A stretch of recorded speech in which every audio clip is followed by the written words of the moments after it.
না রে বাবা, তোমার বাড়ি কোথায়? বিপদের সময় আমার বাড়িতে তুমি আশ্রয় নিলা। তুমি মা হারা বাবা হারা, তুমি কোথায় আছো এটাই তো তোমার জানা নাই।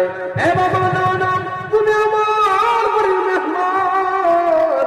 এই মৃত্যুর হাতে আমি তোমায় কখনো তুলে দিতে পারি না।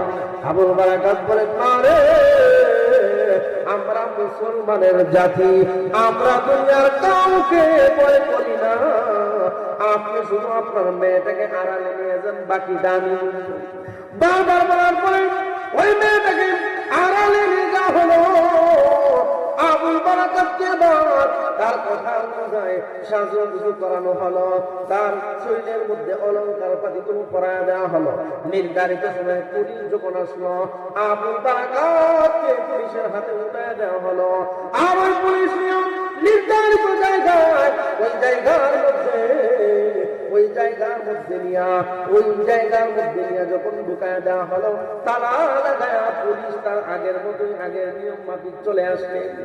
আবুল বারাকাত এই ঘরের মধ্যে একা আছে। আবুল বারাকাত বলেন, রাত যখন আস্তে আস্তে গভীর হয়, একটা পর্যায়ে রাতটা এমন ভাবে অন্ধকার হয়ে গেল, নীরবতা পালন করতেছে। আমার মনে হয় এই মালদ্বীপ শহরে এই মুহূর্তে আর কেউ সজাগ নাই। আমার মনে হয় তিনজন মানুষ সজাগ।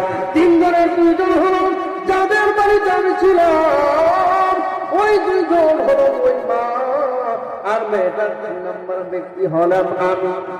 আবুল বারাকাত বলেন, নির্ধারিত জায়গার মধ্যে এবার আমি অপেক্ষা করতে লাগলাম, দেখি কি হয়। আবুল বারাকাত বলেন, একটা পর্যায়ে রাত যখন গভীর হয়ে গেল, আমার ভয় লাগতেছে।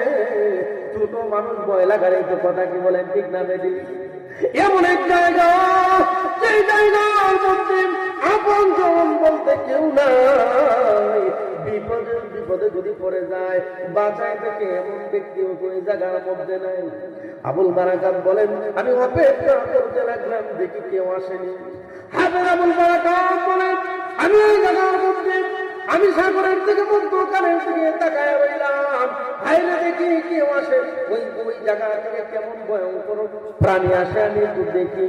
আবুল বারাকাত বলেন, হঠাৎ করে আমি তাকায় দেখি সাগরের একটা কিনারা থেকে বিশাল আকারের একটা দানব গভীর গতিতে আমার দিকে আগাইতেছে। আবুল বারাকাত বলেন, আমার কাছে কোনো তীর নাই, কোনো কামান নাই। এই দানবের সঙ্গে আমি কেমনে যুদ্ধ করব, আক্রমণ করব? আবুল বারাকাত কোনো চিন্তায় পড়ে গেলেন। দানবটা আস্তে আস্তে আগায়। আবুল বারাকাত পেরেশানির মধ্যে পড়ে গেলেন।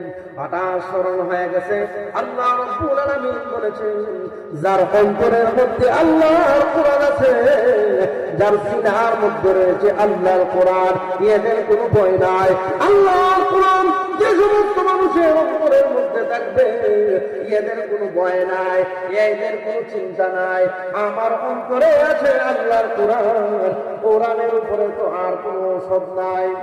কোরআনের সঙ্গে দুনিয়ার সব যদি এক হয়ে যায়, আর আল্লাহর কোরআন যদি একদিকে রাখা হয়, দুনিয়ার সব ধ্বংস হয়ে যাবে, আল্লাহর কোরআনে বিজয় হয়ে যাবে। কথা বলেন ঠিক কিনা?